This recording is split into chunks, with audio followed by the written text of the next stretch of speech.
जय हिंद दोस्तों, आपका फिर से स्वागत है आपके अपने channel ultimate knowledge growth channel पर। देखिए, अपना फोर्थ चैप्टर चल रहा था गुणनखंड, गुणज व उनके गुण।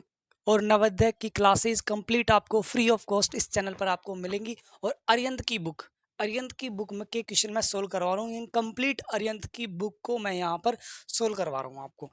यानी क्वेश्चन नंबर आपने यहाँ तक हो गए थे, देखते हैं। मैंने इसका बेसिक कॉन्सेप्ट आपको करवा ही दिया था, प्लस में मैंने क्वेश्चन भी करवा दिए थे। साधित उदाहरण और विगत वर्ष साधित उदाहरण और अभ्यास प्रश्नावली आपको खुद करनी है, क्योंकि साधित उदाहरण तो ऑलरेडी सोल्व है, तो उसको तो करवाने की जरूरत है ही नहीं। विगत वर्षों में पूछे गए प्रश्न और अभ्यास प्रश्नावली मैं आपको करवा रहा हूँ। देखिए, क्वेश्चन नंबर अपना 15 तक हो गए थे। 16 देखिए, 16 क्वेश्चन क्या कह रहा है, निम्न में से कौन सी भाज्य संख्या है। अब देखिए, 123, दूसरा क्या है 109, तीसरा ऑप्शन क्या है 59, क्या है 61। आपको 15 वाले क्वेश्चन में अभाज्य संख्या बतानी थी, 15 वाले क्वेश्चन में अभाज्य संख्या बतानी थी, इस वाले क्वेश्चन में आपको भाज्य संख्या बतानी है। अब भाज्य संख्या बतानी है तो या तो अभाज्य और भाज्य दोनों का नॉलेज हो, यानी आपको ये पता होना चाहिए कि इसमें से अभाज्य कौन सी है। जो अभाज्य है उनको हटा देंगे और जो भाज्य है वही आपका क्या है, आंसर है। तो देखो, 61 और 59 तो आपकी अभाज्य संख्याएं हैं। 61 और 59 क्या है, आपकी अभाज्य संख्याएं। देखो 1 2 3 ये और इसमें से, इन दोनों में से कौन सी भाज्य संख्या है। 103 के अंकों का योग करना एक बार। अभाज्य संख्या और भाज्य संख्या की परिभाषा आपको आनी चाहिए। सबसे पहली चीज तो भाज्य और अभाज्य संख्या की परिभाषा आपको आनी चाहिए। भाज्य संख्या वो होती है जिनमें एक का और खुद का के अलावा किसी और का भी भाग चला जाए। जिसमें एक और खुद के अलावा किसी और संख्या का भी भाग चला जाए, वो क्या होती है, भाज्य होती है। और जिसमें एक का खुद के अलावा किसी और संख्या का भाग ना जाए, यानी एक का जाए और खुद का जाए, उसके अलावा किसी और संख्या का भाग ना जाए, वो क्या होती है, आपकी अभाज्य संख्या होती है। तो देखो 123, अगर 123 में एक का 123 का ही जाता है सिर्फ, जब तो ये क्या है, अभाज्य है। जब तो ये क्या है, अभाज्य है। या फिर 123 में एक का 123 के अलावा किसी और संख्या का भाग चला गया, तो ये भाज्य है। तो मैं ये प्रूव करूंगा कि भाज्य है या अभाज्य है। अगर मैं इसको प्रूव कर दूंगा तो ये आंसर ऑटोमेटिकली आपके पास आ जाएगा। अगर ये आंसर होगा तो ठीक है, ये नहीं होगा तो ये गलत होते ही ऑटोमेटिकली ये आंसर हो जाएगा। तो देखते हैं, 123 में एक कार 123 का जाएगा, इसके अंकों का योग करते हैं, 3 + 2 5 और 5 में एक जोड़ा 6। और किसी भी संख्या के अंकों के योग में अगर 3 का भाग चला जाता है तो उस संख्या में भी 3 का भाग जाएगा। तो 123 में 3 का भाग जा रहा है, क्योंकि 123 के अंकों का योग कितना होता है, 6, और 6 में 3 का भाग जा रहा है, तो इस संख्या में भी 3 का भाग जाएगा। यानी क्या कहना चाहता है, 1 का 3 का 123 का, और किसी का भी जा सकता है। मैं ऐसे नहीं कह रहा कि सिर्फ 3 का जाएगा, और किसी को जा सकता है। लेकिन भाज्य की कंडीशन क्या थी, जिसमें खुद का और एक का, उसके अलावा किसी और संख्या का भाग चला जाए, वो आपकी क्या होती है, भाज्य। तो यही क्या है, आपकी भाज्य संख्या है। यानी ये आपकी 109 अभाज्य संख्या है। समझ गए। अगला क्वेश्चन देखिए, 17 वाला।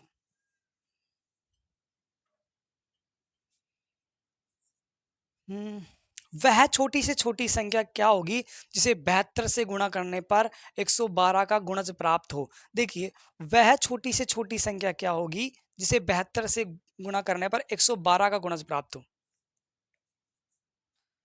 अगला क्वेश्चन देखिए, वह छोटी से छोटी संख्या क्या होगी जिसे 72 से गुणा करने पर 112 का गुणज प्राप्त हो।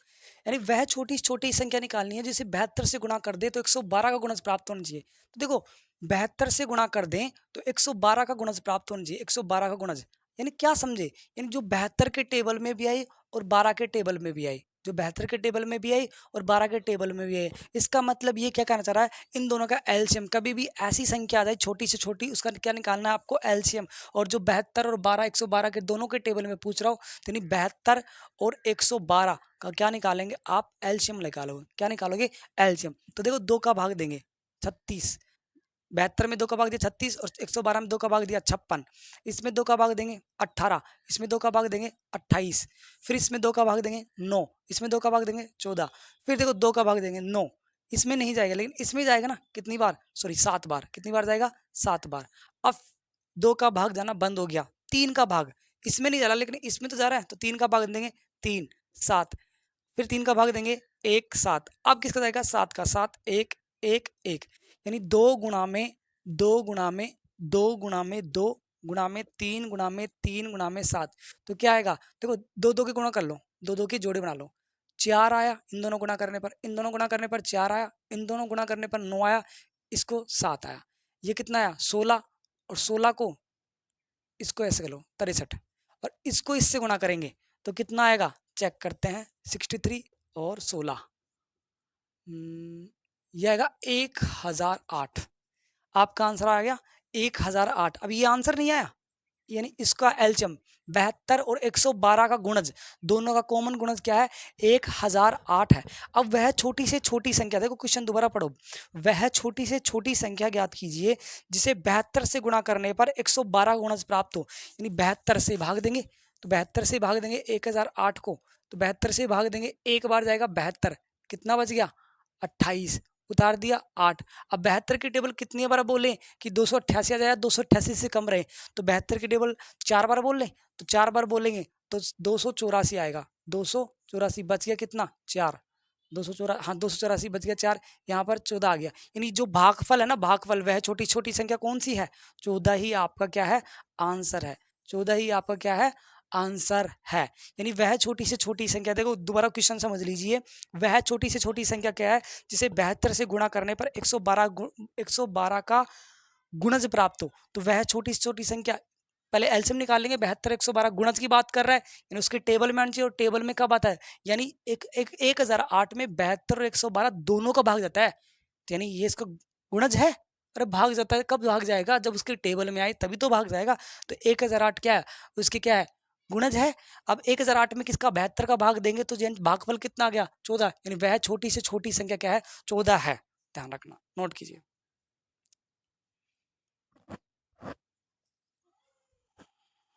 17वां क्वेश्चन हो गया आपका। 18वां क्वेश्चन देखिए,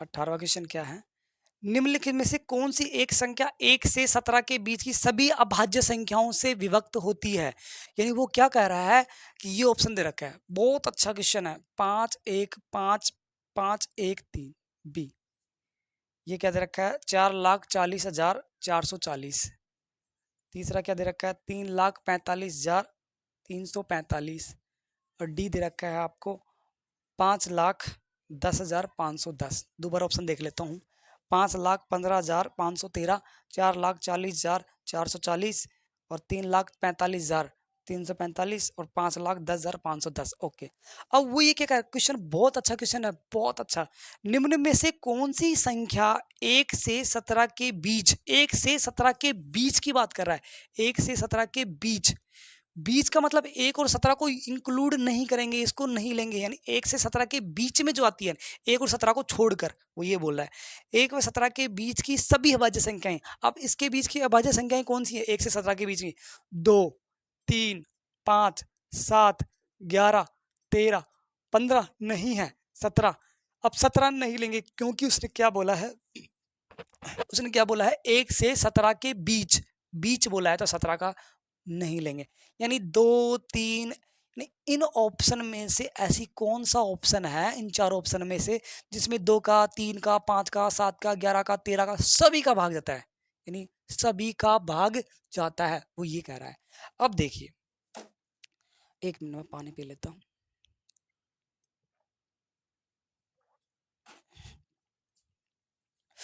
अब देखिए आंसर, 2 को पकड़ो, 2 क्या है सम संख्या, और 2 का भाग सम संख्या में जाएगा, यानी जिस संख्या में 2 का पूरा पूरा भाग चला गया वो क्या होती है सम संख्या होती है। अच्छा जी, और उसने बोला है कि 1 से 17 के बीच की सभी संख्याओं का भाग जाना चाहिए, ऐसे नहीं कि 2 का नहीं गया और बाकी सबका चला गया तो आंसर मान लेंगे, एक संख्या का भी नहीं गया ना तो वही गलत है, यानी जैसे सपोज 2 का चला गया, 5 का चला गया, 7 का चला गया, 11 का चला गया, 13 का चला गया, और मान लेते इसी में चला गया, लेकिन 3 का इसमें नहीं गया, तो इसका मतलब ये आंसर गलत है, सभी का जाना चाहिए, सभी संख्याओं का भाग जाना चाहिए, कंपल्सरी है।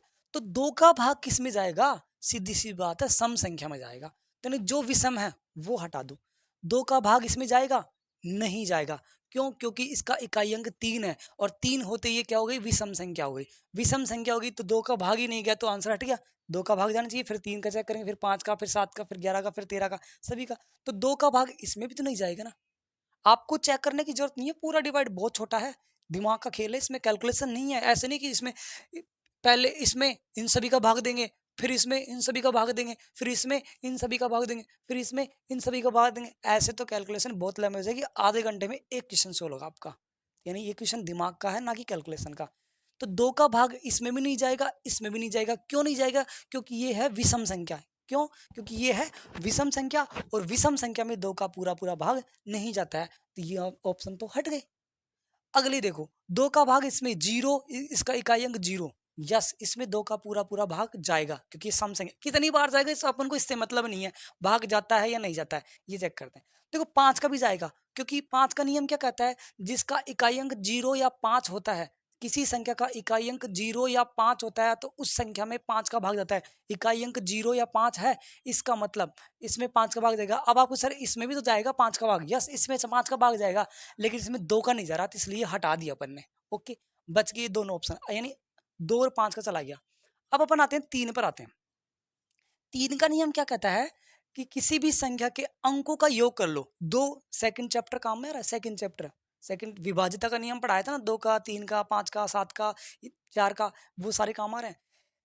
3 का नियम क्या कहता है? किसी भी संख्या के अंकों का योग, किसी भी संख्या के अंक के योग में अगर 3 का भाग चला गया तो उस संख्या में भी 3 का भाग जाएगा। तो यानी इन दोनों को चेक कर लेते हैं। देखो इन दोनों 4 + 4 8, 8 में 0 जोड़ा 8, 8 में 4 जोड़ा 12, 12 में 4 जोड़ा 16 और 16 में 0 जोड़ा 16, यानी क्या आया? 16 आया।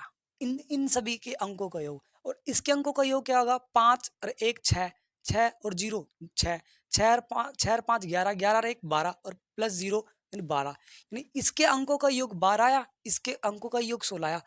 3 का भाग 12 में जाता है, 16 में। 3 का भाग 16 में नहीं जाता है। अब 3 का भाग 16 में नहीं गया, 3 का भाग अगर 16 में नहीं गया तो इस संख्या में भी 3 का भाग नहीं जाएगा, यानी ये ऑप्शन भी हट गया। 12 में 3 का भाग जाता है, ऑफ कोर्स 12 में 3 का भाग जाता है, तो 12 में 3 का भाग गया तो इस संख्या में भी 3 का भाग जाएगा। बचा कौन सा? एक ही ऑप्शन। आपको बाकी 7 11 13 को तो चेक करने की जरूरत ही नहीं है, 2 और 3 और 5 से ही चेक किया, उसी से आंसर आ गया। दोबारा समझ लीजिए, क्वेश्चन बहुत अच्छा क्वेश्चन है, कैलकुलेशन नहीं है इस क्वेश्चन में। 4 ऑप्शन दे रखे हैं और उसने बोला है कि 1 से 17 के बीच की जो सारी अभाज्य संख्या है ना, 1 से 17 के बीच की सभी अभाज्य संख्याओं का भाग जाना चाहिए। इनमें से कौन सा ऑप्शन है? 2 का नियम लेंगे। 2 का नियम क्या कहता है? जिसका इकाई अंक 0 2 4 6 8 हो उसमें 2 का पूरा पूरा भाग जाता है, और जिसका इकाई अंक 1 3 5 7 9 हो उसमें 2 का पूरा पूरा भाग नहीं जाता है। इसका मतलब क्या? विषम संख्या में 2 का भाग नहीं जाता है। तो विषम संख्या देखो, ये विषम संख्या, ये विषम संख्या हट गया। 5 का नियम, 5 का देखो, 5 का इसमें भी जाता है, इसमें जाता है। 3 का चेक करेंगे, 3 का नियम क्या कहता है? जिसके अंकों के योग में, किसी संख्या के अंकों के योग में अगर 3 का पूरा पूरा भाग चला गया तो उस संख्या में भी 3 का पूरा पूरा भाग जाएगा। तो देखो इसके अंकों का योग किया 16 आया, इसके अंकों का योग किया 12 आया, इसके अंकों का योग किया 12 आया, इसका 16 आया। 16 में 3 का भाग जाता है? नहीं जाता है, यानी ये ऑप्शन भी नहीं है, यानी यही ऑप्शन है। बचा कौन सा? यही ऑप्शन है।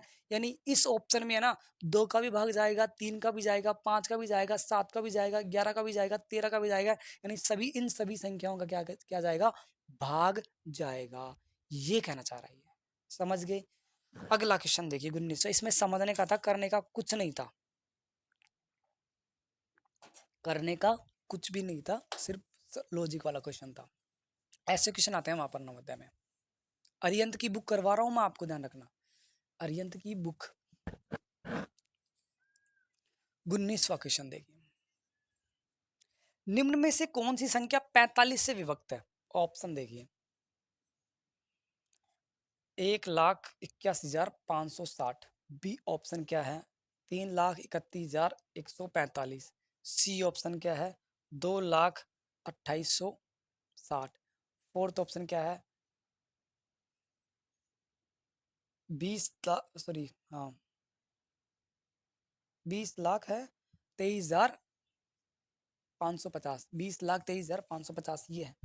वो क्या कहना चाह रहा है, निम्न में से कौन सी संख्या 45 से विभक्त होगी, यानी इनमें से कौन सी संख्या में 45 का भाग जाएगा, वो ये कह रहा है 45 का भाग जाएगा। अब देखो इसमें 45 का भाग देंगे, इसमें देंगे, इसमें देंगे, इसमें देंगे, चारों में चेक करेंगे, बहुत लंबा हो जाएगा, टाइम टेकन क्वेश्चन हो जाएगा। इसका दिमाग का खेल है। देखो 45 के टुकड़े करो, ऐसे टुकड़े करना जिसके नियम आपको आते हैं। 9 × 5, बोलो 45 के टुकड़े। 9 का नियम आपको पता है और 5 का नियम भी पता है। सबसे पहले 5 का नियम अप्लाई करते हैं। 5 का नियम क्या कहता है, अगर किसी भी संख्या में 5 और 9 दोनों, देखो 6 का नियम क्या कहता है, किसी भी संख्या में 2 और 3 दोनों का भाग चला गया तो उसमें 6 का भाग जाएगा। इसी तरह 45 का नियम भी क्या कहता है, जिस संख्या में 5 और 9 दोनों का भाग चला गया तो इन दोनों गुणा कितना होता है 45, तो उस संख्या में 45 का भाग जाएगा। यानी अपन ऐसी संख्या ढूंढेंगे जिसमें 5 का भाग जाए और 9 का भी भाग जाए, यानी वही संख्या क्या होगी आपकी 45 से विभक्त होगी। ये कहना चाह रहा हूं मैं। अब देखो सबसे पहले 45 है, 45 9 × 5 है, तो पहले 5 का भाग चेक करेंगे। तो 5 का भाग, 5 का नियम क्या कहता है, 5 का नियम कहता है कि ऐसी संख्या जिसका इकाई अंक 0 या 5 हो, 0 हो या फिर 5 हो, उसमें 5 का पूरा पूरा भाग जाएगा। चेक करते हैं 0 0 5 0, यानी सभी में 0 या 5 है, यानी सभी संख्या ऐसी है जिसमें 5 का भाग जा रहा है। अब एक संख्या कोई ऐसी होगी जिसमें 9 का भाग जाएगा। अब 9 का नियम क्या कहता है, किसी भी संख्या के अंकों का योग, 9 का नियम कहता है किसी भी संख्या के अंकों का योग में अगर 9 का भाग चला गया तो उस संख्या में भी 9 का भाग जाएगा।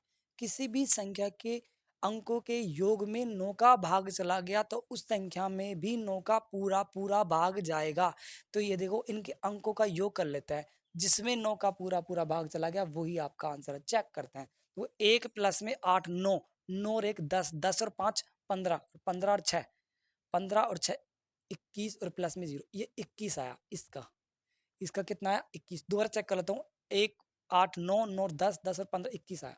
इसका चेक करते हैं, 3 3 6 7 8, 8 और 4 12 और 12 और 5 17, यानी इसका कितना आया, अंकों का योग 17 आया।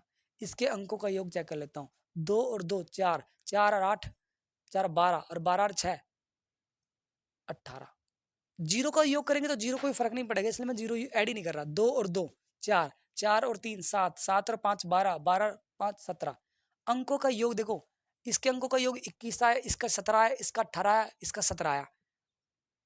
सिर्फ 18 है जिसमें 9 का भाग जाता है, इसमें भी 9 का भाग नहीं जाता, इसमें भी नहीं जाता, इसमें भी नहीं जाता, इसमें 3 का जाता है, 9 का नहीं जाता। ध्यान रखना, कभी तुम लगा दो ये आंसर, इसमें 3 का जाता है लेकिन 9 का नहीं जाता।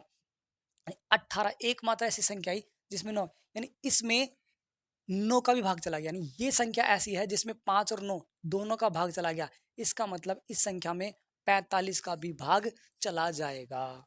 ये नियम था, ये भी समझने का था, इसमें कैलकुलेशन कुछ नहीं थी।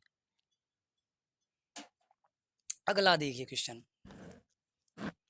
75 के अभाज्य गुणनखंड निकालिए।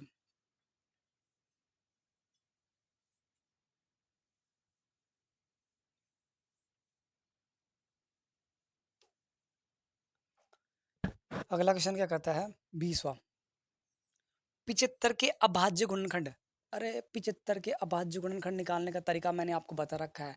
सबसे पहले 2 का भाग देंगे, जा रहा है 2 का भाग, नहीं जा रहा, नहीं जा रहा तो किसका भाग देंगे, 3 का। 3 का जा रहा है, चेक करेंगे 3 का जा रहा है, 3 का जाएगा तो ठीक है, नहीं तो फिर 5 पे जाएंगे। 3 का जा रहा है कितनी बार, 25 बार।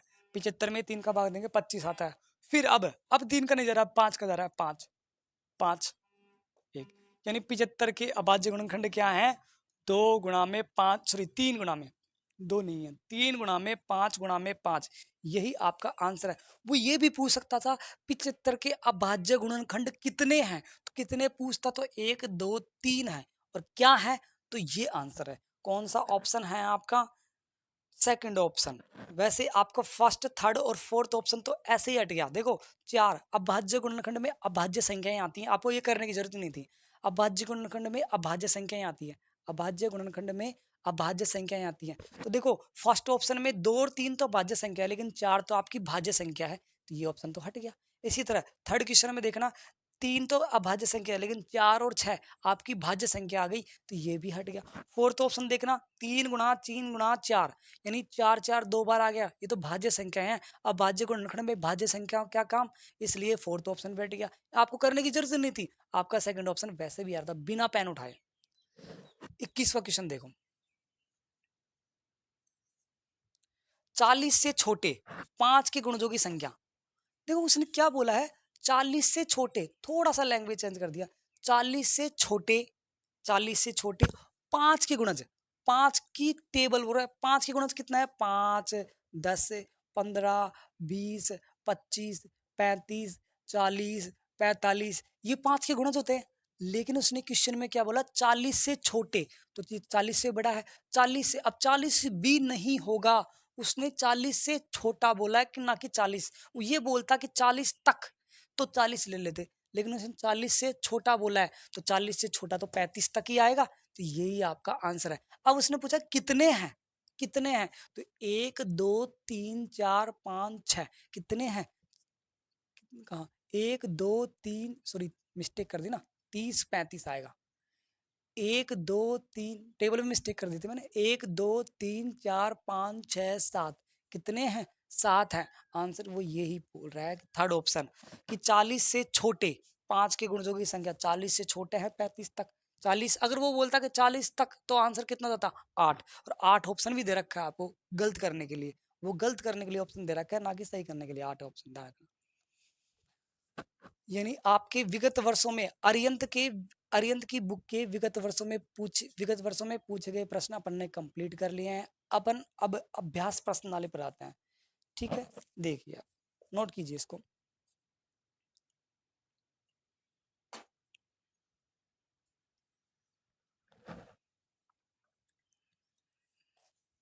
हो गया हुआ, अगला क्वेश्चन देखिए। पहला क्वेश्चन, अभ्यास प्रश्नावली का पहला प्रश्न चल रहा है। अभ्यास प्रश्नावली का पहला, अरियंत की बुक का अभ्यास प्रश्नावली का पहला प्रश्न देखिए, एक अभाज्य संख्या के कितने गुणनखंड होते हैं। बहुत अच्छा क्वेश्चन है। ऑप्शन 1 2 3 5। वो कह रहा है कि एक अभाज्य संख्या, कोई भी भाज्य संख्या, कोई भी, उसके गुणनखंड कितने होते हैं, यानी उसमें कितनी संख्याओं का भाग जाता है। अब आपके दिमाग में तुरंत अभाज्य संख्या की परिभाषा क्लिक करेगी। अभाज्य संख्या तो वो होती है जिसमें खुद का और एक का, उसके अलावा किसी और का भाग ना जाए, तो वो क्या होती है, अभाज्य संख्या। और वो पूछ क्या रहा है, अभाज्य संख्या के गुणनखंड कितने होते हैं। गुणनखंड का मतलब उसमें कितनी संख्याओं का भाग जाता है, और कितनी संख्याओं का भाग जाता है, खुद का और एक का, उसके अलावा किसी का नहीं जाता। तो कितने गुणनखंड हो गए, 2। कितने हो गए, 2। आपका आंसर आ गया 2। पैन उठाने की जरूरत नहीं थी। अब आपको मैं समझा रहा हूँ, इसको समझाता हूँ। जैसे 5 ले लेता हूँ, 5 में किस किस संख्या का भाग जाता है, 5 में 1 का और 5 का, इसके अलावा किसी और का नहीं जाता। कोई भी अभाज्य संख्या, अभाज्य संख्या ले रहा हूँ मैं, अभाज्य संख्या के अलावा कोई भी संख्या नहीं लूंगा, सिर्फ अभाज्य। क्वेश्चन में उसने अभाज्य संख्या बोली है, इसलिए मैं अभाज्य संख्या ले रहा हूँ। 7 है, 7 आपकी अभाज्य संख्या है, तो देखो 7 में 1 का और 7 का किसी और का नहीं जाता। 11 आपकी अभाज्य संख्या है, 11 में 1 का और 11 का किसी का नहीं जाता। अरे 79 ले लो ना, 79 में 1 का और 79 के अलावा किसी और का भाग नहीं जाता, देख लेना। 1 और 79 के अलावा, 1 और 79 के अलावा किसी और संख्या का भाग नहीं जाता है। यानी अभाज्य संख्या के कितने गुणनखंड होते हैं, 2, क्योंकि वो दो संख्याओं से भाग होती है। और 2 संख्याएं कौन सी होती हैं, एक तो खुद और एक तो सबका बाप है, वो तो सबको डिवाइड करेगा ही। आंसर हो गया। यानी ये तो सिर्फ समझने का था लॉजिक। अगला क्वेश्चन, सेकंड क्वेश्चन, 18 व 24 में उभयनिष्ठ गुणनखंडों की संख्या ज्ञात कीजिए। गुणनखंड बोल रहा है, और वो कौन से बोल रहा है, उभयनिष्ठ। इन 18 और 24 में पहले गुणनखंड पता कर लेते हैं कि 18 के गुणनखंड क्या क्या है। यानी गुणनखंड का मतलब 18 में किस किस संख्या का भाग जाता है, ये कहना चाह रहा है। तो 18 में किस किस का भाग जाता है, 1 का, 2 का, 3 का जाता है, 4 का नहीं जाता, 5 का नहीं जाता, 6 का जाता है, 6 के बाद 9 का जाता है, और 9 के बाद 18 का।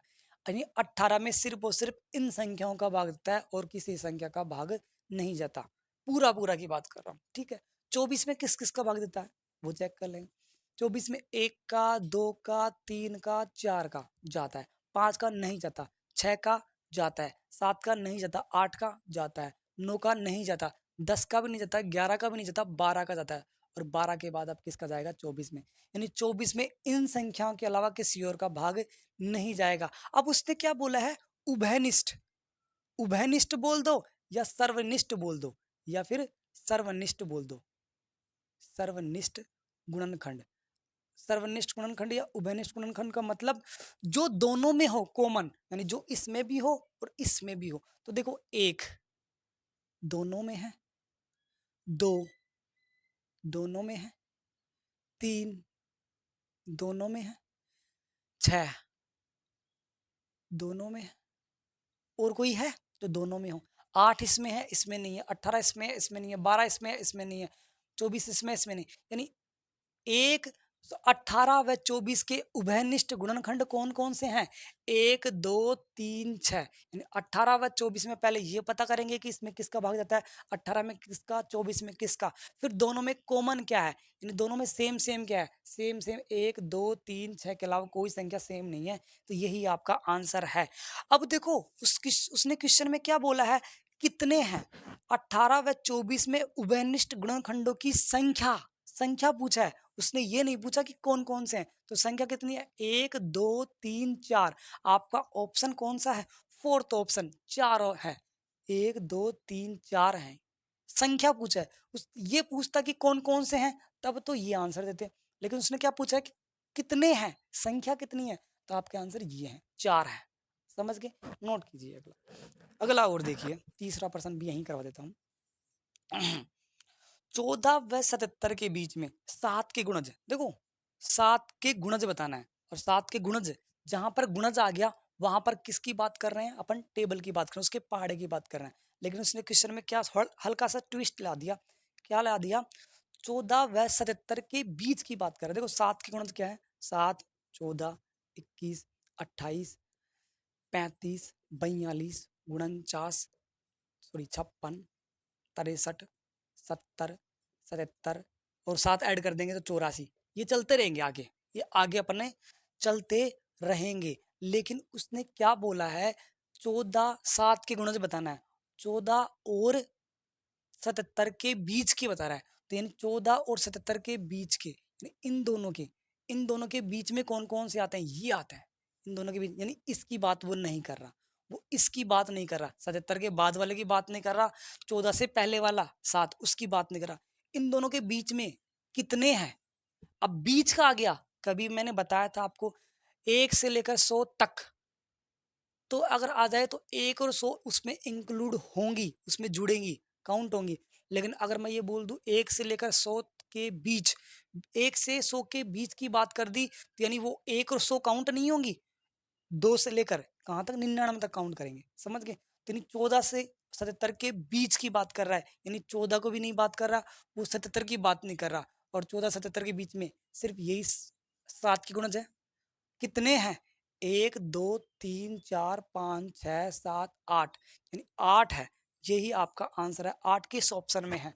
देखिए, थर्ड ऑप्शन में है। आपका आंसर आ गया, नोट कर सकते हो।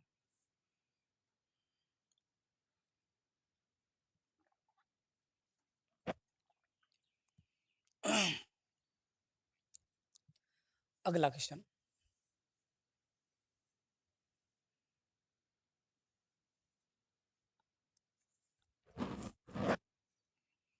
फोर्थ। 20 के गुणनखंड हैं। अरे 20 के गुणनखंड क्या है? यानी 20 में किस किस का भाग जाता है? 1 का, 2 का, 4 का, 5 का, 10 का, 20 का। उसके अलावा किसी और संख्या का भाग नहीं जाता। यही आपका क्या है? आंसर है। यानी 20 में किस किस संख्या का भाग जाता है, वो ये पूछ रहा है। आंसर कौन सा हो गया? फोर्थ ऑप्शन हो गया। ठीक है, फोर्थ ऑप्शन। अगला पांचवा क्वेश्चन देखिए, 36 के गुणनखंडों की संख्या क्या है? उसने क्या बोला है? 36 के गुणनखंडों की संख्या, यानी 36 में किस किस का भाग जाता है, फिर वो कितने नंबर हैं, वो ये पूछ रहा है। तो पहले ये पता करेंगे कि 36 में भाग किस किस का जाता है। गुणनखंड का मतलब भाग। 1 का भाग जाता है, 2 का जाता है, 3 का जाता है, 4 का जाता है, 6 का जाता है, 5 का नहीं जाता, ध्यान रखना। 5 का नहीं जाता, 7 का नहीं जाता, 8 का नहीं जाता, 9 का जाता है, 9 का जाता है, 10 का नहीं जाता, 11 का नहीं जाता, 12 का जाता है, 12 के बाद किसका जाएगा, 18 का, 18 के बाद 36 का, यानी 36 में इन संख्याओं के अलावा किसी और संख्या का भाग नहीं जाता है। अब उसने क्या पूछा है, 36 के गुणनखंडों की संख्या क्या कितनी है, तो 1 2 3 4 5 6 7 8 9, आंसर क्या है 9, और 9 किस ऑप्शन में है चेक करना एक बार। 9 आपका मिलेगा फोर्थ ऑप्शन, यानी आपका आंसर अरिहंत की बुक करा रहा हूँ, फोर्थ ऑप्शन में है। किस ऑप्शन में है, फोर्थ ऑप्शन में। छठा क्वेश्चन 316 में निम्न में से कौन 316 का गुणनखंड नहीं है, 8। ये क्वेश्चन पहले आ चुका और ये है क्वेश्चन नंबर 10वां, विगत वर्षों में पूछे गए प्रश्नों का 10वां प्रश्न है, ये मैं करवा चुका, तो ये मैं नहीं बताऊंगा, ध्यान रखना, ठीक है। 7वां क्वेश्चन देखिए, 7वां क्वेश्चन क्या कह रहा है, 25 से छोटे 3 के गुणजों की संख्या कितनी है। 25 से छोटे होने चाहिए सबसे पहली चीज, और किसके गुणज निकालना है, 3 के, 3 के, 3 के गुणज। अब देखो 3 के गुणज क्या, 3 6 9 12 15 18 21 24, अगला क्या आएगा 27, ठीक है, और 30 33, ये चलता रहेगा अपने। लेकिन उसने क्या बोला है, 25 से छोटे, यानी ये भी नहीं लेना, ये भी नहीं लेना, ये भी नहीं लेना, 25 से छोटा, 25 से छोटे कहाँ, 24, 25 से छोटा है। अब कितने हैं, 1 2 3 4 5 6 7 8, कितने हैं, 8 है, यही आपका आंसर है। और 8 किस में है, 8 किस ऑप्शन में है, देखो 8 है आपका, कहाँ गया क्वेश्चन नंबर 7, 7 का थर्ड ऑप्शन क्या है, थर्ड ऑप्शन, बोलो आया या नहीं आया। 8वां प्रश्न देखिए, बहुत अच्छा नोट कीजिए पहले इनको, अब बिल्कुल हलवा हलवा क्वेश्चन आ रहे हैं, बिल्कुल हल्के हल्के क्वेश्चन आ रहे हैं, बहुत इजी है ये चैप्टर, सबसे इजी चैप्टर। अगला क्वेश्चन देखिए, क्वेश्चन नंबर 7, 8वां, प्रत्येक विषम संख्या का गुणनखंड है। अब ऑप्शन देखिए, 0 1 3, समझने का क्वेश्चन है, समझ लेना इस क्वेश्चन को, बहुत अच्छा है।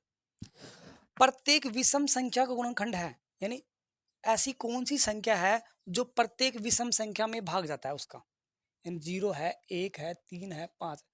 तो मैं पहले विषम संख्या ले लूं अपनी मर्जी से, विषम संख्या मैं ले लेता हूँ 15, 15 में किस किस का गुणनखंड नाम ले रहा है तो इन्हें भाग देता है। मैं विषम संख्या का खेल समझा रहा हूँ आपको, 1 का 3 का 5 का 15 का, 15 में मैं अगले ले लेता हूँ 25, 1 5 25, ठीक है।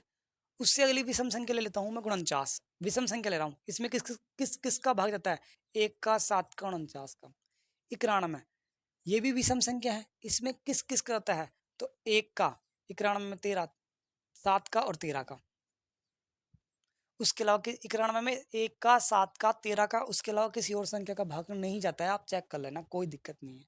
आगे देखिए, अब वो क्या कह रहा है कि प्रत्येक विषम संख्या, ये सारी विषम संख्या है, अपनी मर्जी से आप चाहो तो कुछ भी ले सकते हो। मैं और ले लेता हूँ एक एग्जांपल और विषम संख्या का, विषम संख्या के गुणनखंड निकाल रहे हैं अपने, अभी पहले ये समझेंगे, फिर ये क्वेश्चन अपने आप समझ में आ जाएगा। एक विषम संख्या और लेता हूँ, कौन सी लूँ, देखते हैं 55 ले लेते हैं, 55, 1 5 11, ये विषम संख्या होगी। अब देखो 5 1 सभी में है, प्रत्येक विषम संख्या में एक का भाग जाता है। अब आपको सिर्फ प्रत्येक विषम संख्या क्या, सम संख्या में भी एक का भाग जाता है, यस, लेकिन अपन यहाँ पर क्वेश्चन में किसकी बात कर रहे हैं, विषम संख्या की बात करें, तो सम संख्या से अपन को कोई मतलब नहीं है। तो देखो 0 का भाग कभी किसी विषम संख्या में गया है, नहीं गया, ये आंसर हट गया। 5 का, अब सर 5 तो जा रहा है, 5 का इसमें जा रहा है, इसमें जा रहा है, इसमें जा रहा है, लेकिन हर एक विषम संख्या में 5 का भाग जा रहा है क्या, देखो इसमें 49 और 91 में 5 का भाग नहीं जा रहा, लेकिन उसने क्या बोला है, प्रत्येक में, हर एक संख्या में 5 का भाग, यानी विषम संख्या में कोई ऐसा ऑप्शन होगा जिसमें प्रत्येक में भाग जाएगा, यानी 5 ले लेंगे तो यानी कहने का मतलब अगर 5 आंसर कर ले तो 5 आंसर किसी ने टिक लगा दिया, उसका मतलब वो क्या कहना चाह रहा है कि 5 का चाहे कैसे भी विषम संख्या हो सब में भाग जाएगा, लेकिन 49 और 91 में तो भाग जा ही नहीं रहा, यानी ये तो नहीं है। 3 देखो, 3 का भाग विषम संख्या इसमें है, लेकिन किसी और में 3 आ रहा है, यानी 3 का भाग हर विषम संख्या में थोड़ी जाएगा, ये भी नहीं है। अब बचा ये, यही आपका आंसर है। कैसे है? एक हर एक विषम संख्या में आ रहा है, एक का भाग हर एक विषम संख्या में जा रहा है, और वो यही तो बोल रहा है कि प्रत्येक विषम संख्या का गुणनखंड है। प्रत्येक विषम संख्या का गुणनखंड क्या है? एक है, यानी एक का भाग सब विषम संख्याओं में जाता है। यही आपका आंसर है, नोट कीजिए।